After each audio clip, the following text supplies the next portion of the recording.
Friends இன்னைக்கு பீர்க்கங்காய் சட்னி எப்படி பண்றதுன்னு பாப்போம். 1 டீஸ்பூன் எண்ணெய் காய வச்சிருக்கேன். அதுல 1 டேபிள்ஸ்பூன் கடலைப்பருப்பு போட்டு வறுக்க போறோம்.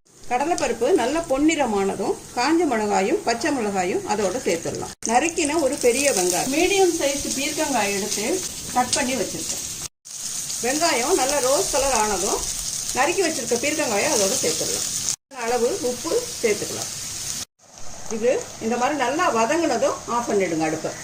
ஆற வச்சதும் ஒரு சின்ன நெல்லிக்காய் அளவு புளி ஒரு 4-5 கருவேப்பிலையோட சேர்த்து அரைச்சிடுங்க. இந்த மாதிரி அரைச்சிக்கோங்க சட்னி. 1 டீஸ்பூன் எண்ணெய் காய வச்சு 1/4 டீஸ்பூன் கடுகு, 1/4 டீஸ்பூன் உளுத்தம்பருப்பு, ஒரு வரமிளகாய், 4-5 கருவேப்பிலை தாளிச்சிருக்கேன். இந்த தாளிப்பையும் சேர்த்தா நம்மளோட பீர்க்கங்காய் சட்னி தயார். பீட்ரூட் சட்னி எப்படி பண்றதுன்னு பார்ப்போம். 2 கப் அளவுக்கு தோல் நீக்கி பொடியாக நறுக்கிய பீட்ரூட். கேரட் துருவியில கூட இதை துருவி எடுத்துக்கலாம். 1 கப் அளவுக்கு பொடியாக நறுக்கிய வெங்காயம். காரத்துக்கு தேவையான சிகப்பு மிளகாய், 1/4 கப் துருவிய தேங்காய், 1/2 டேபிள் ஸ்பூன் அளவுக்கு உளுத்தம்பருப்பு, ஒரு ஆர்க்கு கருவேப்பிள்ளை, ஒரு சிட்டிகை ஜீரகம். தாளிப்பதற்கு 1/4 டீஸ்பூன் கடுகு, 1/4 டீஸ்பூன் உளுத்தம்பருப்பு, 1/4 டீஸ்பூன் கடலைப்பருப்பு, 4-5 கருவேப்பிள்ளை, ஒரு சிறிய நெல்லிக்காய் அளவு புளி, தாளிக்கு தேவையான எண்ணெய்.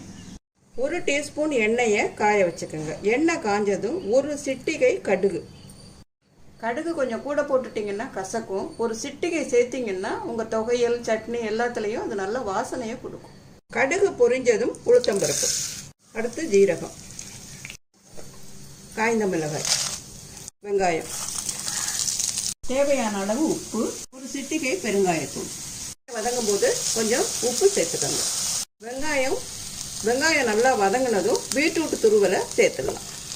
பீட்ரூட் இந்த மாதிரி நல்லா வதங்கினதும் ஒரு சிட்டிகை பெருங்காயம் அதில் சேர்த்துருங்க.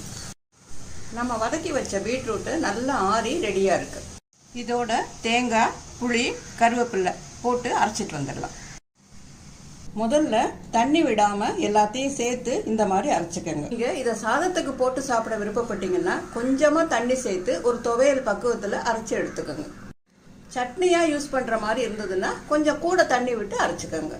உங்களுக்கு பூண்டு விருப்பம்னா ஒரே ஒரு பல் பூண்டு சேர்த்து இதோட அரைச்சிக்கலாம். 1 ஸ்பூன் எண்ணெய் வச்சு கடுகு, உளுத்தம்பருப்பு, கடலைப்பருப்பு, 4-5 கருவேப்பிலை சேர்த்து தாளிச்சு இதோட சேர்த்தா நம்ம பீட்ரூட் சட்னி தயார்.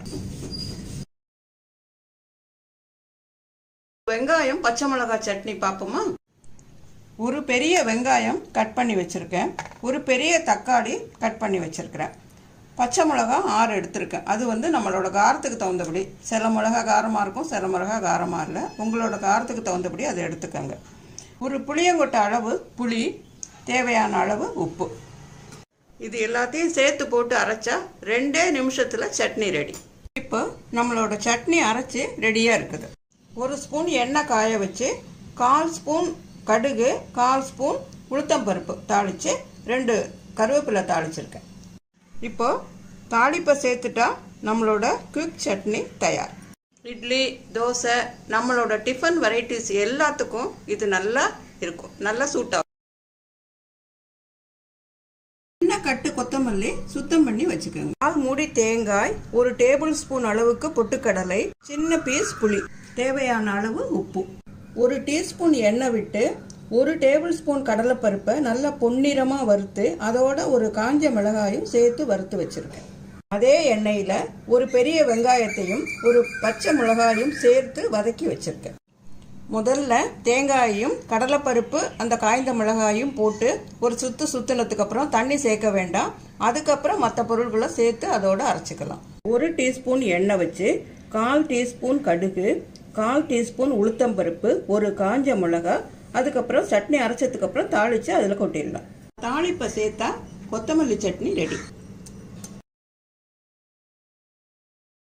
கதம்ப சட்னி எப்படி செய்யறதுன்னு பார்ப்போம். இதுக்கு நீங்க எந்த காய்கறி வேணாலும் எடுத்துக்கலாம்.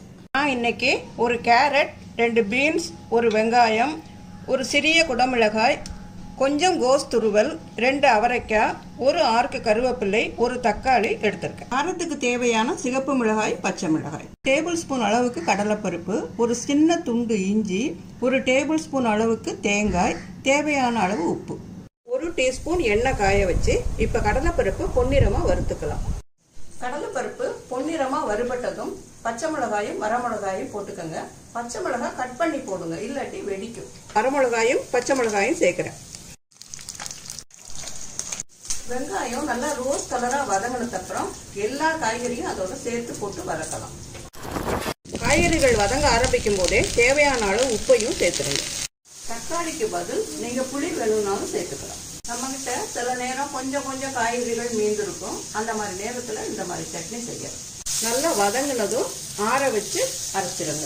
1 டீஸ்பூன் எண்ணெய் காய வச்சு 1/4 ஸ்பூன் கடுகு, 1/4 ஸ்பூன் உளுத்தம்பருப்பு, 1 சிட்டிகை ஜீரகம், 4 கருவேப்பிலை தாளிச்சு கொட்டிருக்கு.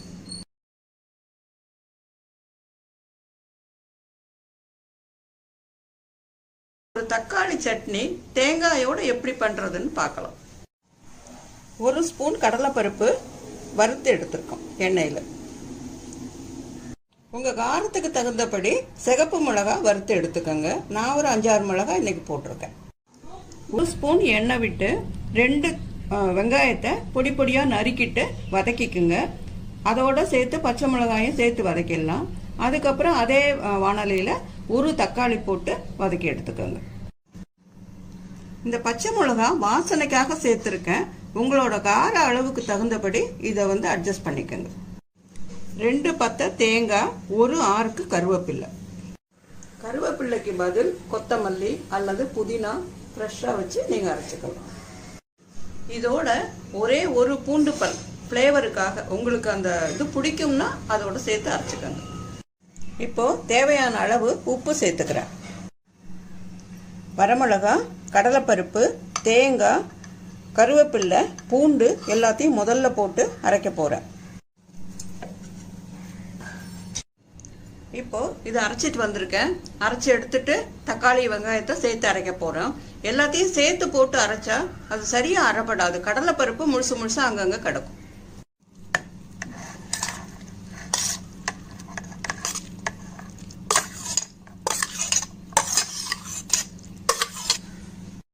இப்போ அரைச்சு ரெடியா இருக்கு.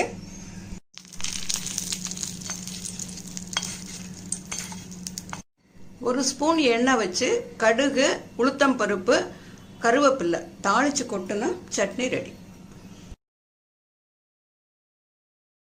சவுச்சவ் சட்னி எப்படி பண்றதுன்னு பார்ப்போமா? அதற்கு தேவையான பொருட்கள்: ஒரு சவுச்சவ், பெரிய சவுச்சவ் சின்ன சின்னதாக நறுக்கியிருக்கோம். இது ஒரு பெரிய வெங்காயம், அதாவது இந்த துருவல்ல 1/3 இது இந்த வெங்காயம் இருக்கணும். ஒரு பத்தை தேங்காய், வரமிளகாயும் பச்சை மிளகாயும் அவங்கவுங்க காரத்துக்கு தகுந்தபடி கூட்டியோ குறைச்சோ வச்சுக்கோங்க.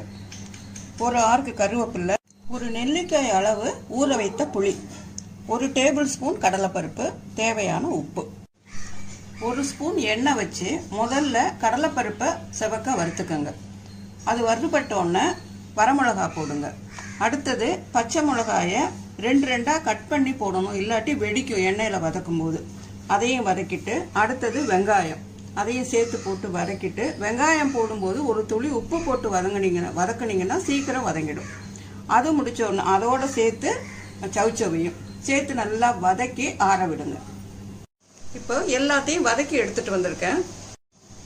இதோட தேங்காய், தேவையான அளவு உப்பு, கருவேப்பிலை, புளி எல்லாத்தையும் சேர்த்து அரைச்சி எடுத்துக்கிறேன். இப்போ சவுச்சவ் சட்னி அரைச்சி எடுத்துட்டு வந்திருக்கேன். 1 ஸ்பூன் எண்ணெய் வச்சு 1/4 ஸ்பூன் கடுகு, 1/4 ஸ்பூன் உளுத்தம் பருப்பு, 1 சிட்டிகை பெருங்காயப்பொடி, கருவேப்பிலை சேர்த்து தாளிச்சிட்டு வந்திருக்கேன். இந்த தாளிப்பையும் சேர்த்தா நம்மளோட சவுச்சவ் சட்னி தயார். இது நம்மளோட இட்லி, தோசை, ஆப்பம், ஊத்தப்பம் எல்லாம் நம்மளோட டிஃபன் வெரைட்டி எல்லாத்துக்கும் இது நல்லா இருக்கும். காய்கறி உடம்புல சேரவும், காய்கறி சாப்பிடாத சவுச்சவ்லாம் சாப்பிடாத குழந்தைங்க இருப்பாங்க, அவங்களுக்கு அந்த காய்கறி சேரவும் இந்த சட்னி இதை மாதிரி செய்து கொடுக்கலாம். இது நல்ல டேஸ்டாகவும் இருக்கும்.